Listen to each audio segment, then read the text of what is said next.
Hey y'all, I'm Elisa, the Scrappy Wife behind ScrappyWife.com, and I can't believe it's already time to get my planner set up for the month of November.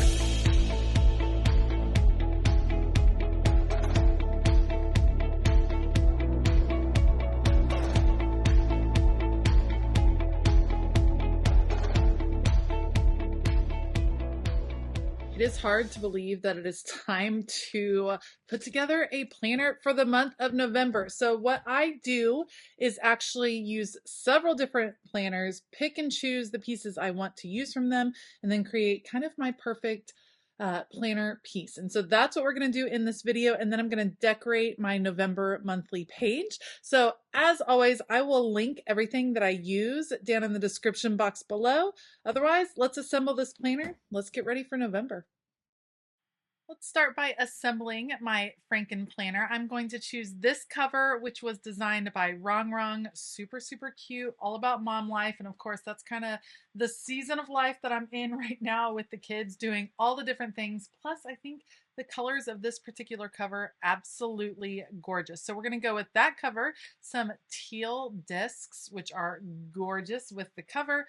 And then let's start piecing together the planner. I want a vertical layout for my catch-all planner. I am wrapping up my use of that mosaic tile looking one. And then I use the Live Love Posh Wellness, or it's not a wellness planner. It's actually a vertical line planner, but I'm using it for wellness. So I need a month of that. That will go in next. Next up will be some daily sheets. I change those out every month, and sometimes I change them out in the middle of the month as well, just to keep things fresh and new. So we're going to put in a few daily sheets. I will, at the end of October, the very last day of October, will take some of the dividers and things that I have in my regular catch-all planner and shift them over to this planner, but I like to get it set up in advance so it's kind of ready to go. After that will go my journal. I will be putting some trackers and things like that in at a later time, just not going to put them in right now. I do need some note paper and a gratitude section because November is a great time to really focus on gratitude. So love this kind of older happy notes type journal from the Happy Planner. So I'm going to put some gratitude reflection in there. Don't forget the note paper. And that's going to be it. It's ready to go. I'll put all of the rest of the accessories, things like that, that'll be added in right at the end of October, beginning of November. But now let's go ahead and decorate the month of November. I'm going to use the most recent Fall Florals release from Kellofaplan. Love, love, love the colors. I love how easy the page comes together. Every month of 2023, I have been using washi tape to create a full border around my monthly spreads. It really makes them pop when I put it back into the full planner, and I just really like what it looks like. So we're going to go with this kind of goldenrod yellow color, which matches the yellow that is in the set from Kellofaplan. And I just have to work my way all the way around to, add the border. I think it frames it nicely. I think it looks really good.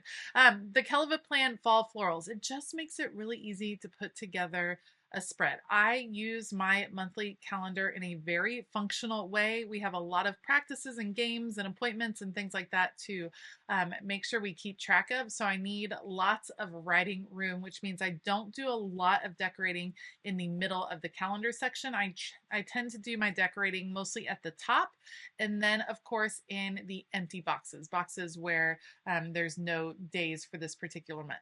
Let's do a little sidebar over here. I think that will be really helpful, but I'm wanting to line it up exactly at the top because my idea for the primary decoration on the spread is going to be some florals that seem like they are kind of just busting out of the top of the calendar boxes. So I'm going to take some of the pieces from Kellofaplan and do just like you see me doing right here and cut off one edge.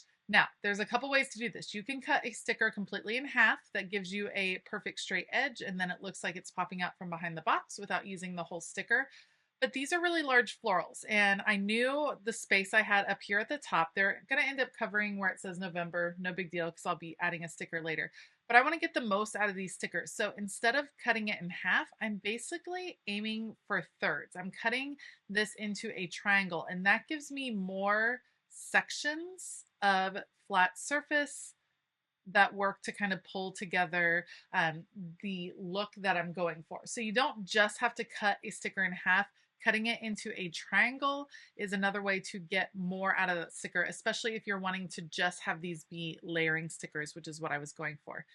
Here we go, cut this one. Now, some of them, again, we're going with triangles. Some of them are a little bit trickier and you might have to hide some of the odd edges here and there, but in the end, I think it comes together really nicely and I don't have to use quite as many stickers. With this Fall Floral sticker book, you actually get 2 pages of the Fall Florals, which is fantastic. So I'll definitely be able to use this on another spread, but I'm getting the most out of these particular stickers so that they can make a big impact on the page without having to use all of the stickers all at once. Now, if you are like me and you really need this monthly calendar to be functional, I highly recommend decorating at the top, the empty boxes, and then the other idea I use frequently is actually decorating down the spine of the page because you can get a lot of decor in there without taking up a ton of writing space. And it's fun to decorate. I used to never decorate my monthly pages. I used to have them just be completely functional and just stick to the weekly for the decorating, but I have really enjoyed it. I think it sets a nice tone for the month. I kind of wish now, it's so funny how our preferences change. I would like a little bit more of a plain divider so that it didn't necessarily clash so much with what I wanted to do on the main planner page. And that's just because all of these dividers are attached, of course, with the Happy Planner. But the dividers that I'm currently using are very bright and colorful, which is normally what I love. I'll be pulling in some plastic dividers that have a clear frost to them. I'll be using those. I made those myself. But I wish I could kind of change out the front of the divider, or at least change up the dividers for the seasons, just because I like for it to kind of coordinate, but that's okay. It's still a pretty divider. It's still really nice. And truthfully, I don't look at the front of my dividers very much at all because I also tend to not really decorate the currently pages that the Happy Planner includes.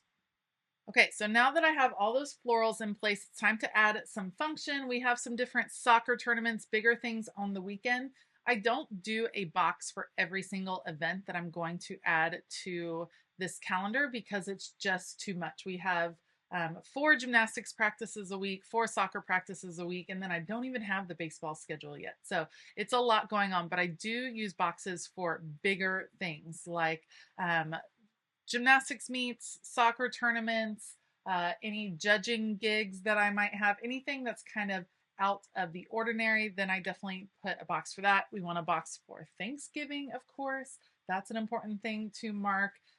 There's some events on the 19th and 20th. So really, this is not about spacing things out. These are all meant to be like exactly functional boxes. Let me just shift this one over. These are sized really well to go within the monthly layout, and so I tried to keep them within those boxes. All right, I'm trying to figure out what else I want to include here. Maybe this yellow one, and all you have to do to make a box, a monthly box, is just cut out this little corner. So I'm just going to trim that out, spin it around, and there. That's the main boxes I'm going to need for the week, or at least the ones that have jumped out to me now.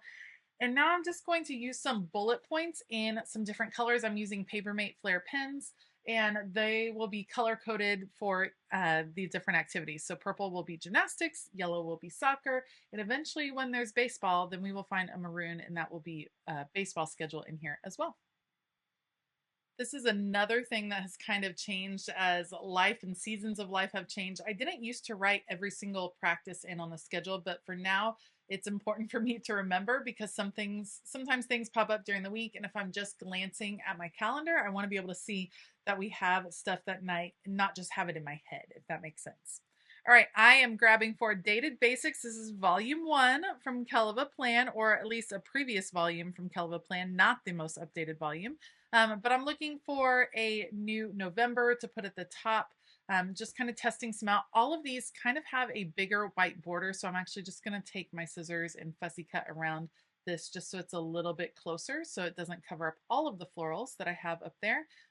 Then I can put that there, and then I just need to grab a 2022, or sorry, 2023, not 2022, that would be incorrect, 2023 to add to the other side, and then it's mostly done. The last little bit I'm going to do, I have some labels for Black Friday and Thanksgiving. Turns out they didn't fit really nicely on those days, so I had to just opt for Thanksgiving in the end. So I pull up the Black Friday one and switch it around. And then I add a few floral clusters here and there.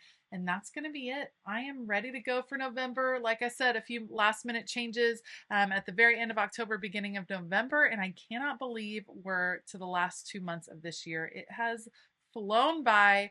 It's absolutely crazy.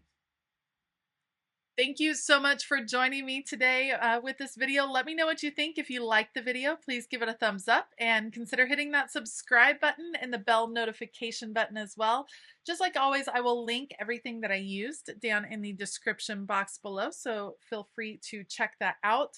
I want to give a huge shout out to all of my Patreon members. It has been a fantastic year over on Patreon, and we're having a fabulous time. There is still time to join us for the last big projects of the year, and trust me, you're not going to want to miss out. So check out the link to Patreon down in the description box below. All right, I hope that you have a fabulous day, and as always, keep it creative.